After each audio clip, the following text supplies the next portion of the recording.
Hi, my name is Juliet D'Alessandro, and I'm a Healthy Communities Specialist here at the Snohomish Health District. My work focuses on youth marijuana prevention, and today we'll be talking a bit more about how to talk to the youth in your life about underage marijuana use, especially the risks associated with underage use. 4/20 is this coming Saturday, and it's a date that is commonly associated with marijuana use. So your kids' youth will probably be hearing more from their peers about marijuana use. They may already be getting invitations from friends to maybe use together. It might be the first time using, or there may be an increase in use if they already have tried marijuana before. And they'll probably be seeing messaging on social media as well, either from their friends or from other websites. So it can be a really good time to either revisit the conversation around marijuana use or to have the conversation for the first time.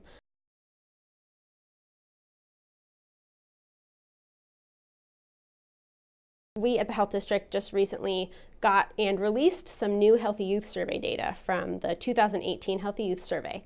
And that showed us that some of the perceptions that youth in our community in Snohomish County have around the acceptability and the risks associated with marijuana use are changing. So we saw that fewer youth in all grades think that marijuana use either once or twice or regularly can be risky.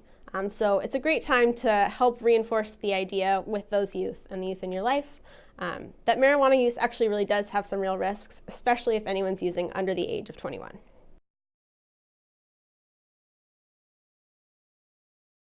Brains develop until about the age of 25. So up until that point, every single day, your brain is undergoing a lot of really important processes to become the fully functioning adult brain that you'll have when you're an adult. So that means that putting any substance in your body and your brain before the age of 25 can have real consequences. And for marijuana, especially under the age of 21, brains are really vulnerable. The way that marijuana, especially the active compound, THC, interacts with the brain can actually interrupt the normal functioning and the normal development of brains. And this is different for when someone over the age of 21 uses. So when adults use, THC still impacts their brain, but those effects will wear off. Whereas if someone under 21 uses marijuana, it can actually impact their brain and prevent it from developing the healthy connections it's supposed to create. So from a product that was maybe, or plant that was 1 or 2% THC in the late 70s, to plants that are now almost 20% THC.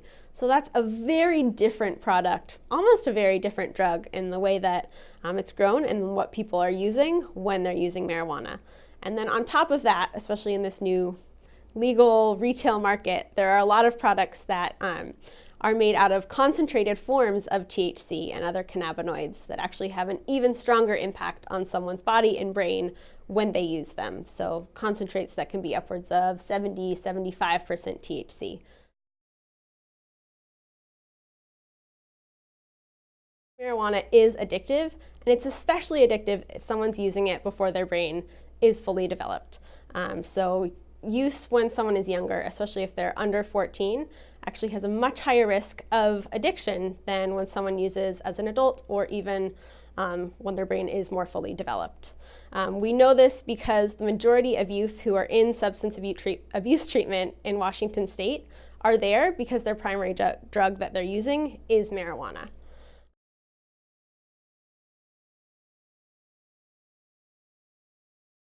Be really clear about your own expectations around marijuana use and other drug and alcohol use. Make sure your teens understand that you don't approve of use under the age of 21.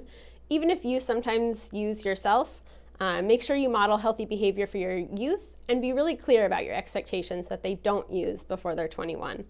And additionally, it's really helpful for youth to understand that most of their peers are not using. Commonly, youth tend to overestimate the percentage of their peers that they think are using substances like marijuana or alcohol, when in fact it's much lower. The majority of people in their classes at their schools are not using marijuana and probably never will. So help them know that if they choose not to use, they are still in the majority and they're doing what most other kids their age choose to do.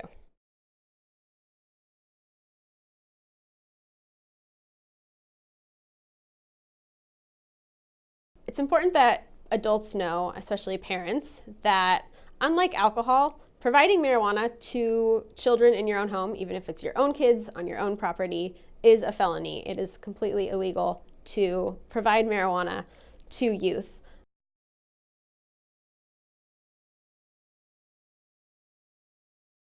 One final thing I'd like to leave you with, for parents especially, is just to encourage you to have conversations with your kids around substance use, marijuana in particular, and to have those conversations early and to have them often. I think we often assume that we don't need to talk to kids about marijuana until they're in middle school or even high school. And the reality is they probably have started hearing about those things even younger. So even 4th and 5th graders need to know where you stand on marijuana use, and underage marijuana use in particular. I think the best way to do that is just to be open and honest and to learn as much as you can. So, there are a lot of great toolkits out there on the internet for how to have that conversation. And there are also a lot of great sources for just information to be as informed as you can about cannabis, about, the products that are out there, about the risks that are present when someone under the age of 21 uses marijuana. And we have some of those resources on our website. We would love it if you would take the time to check them out. And thank you so much for watching today.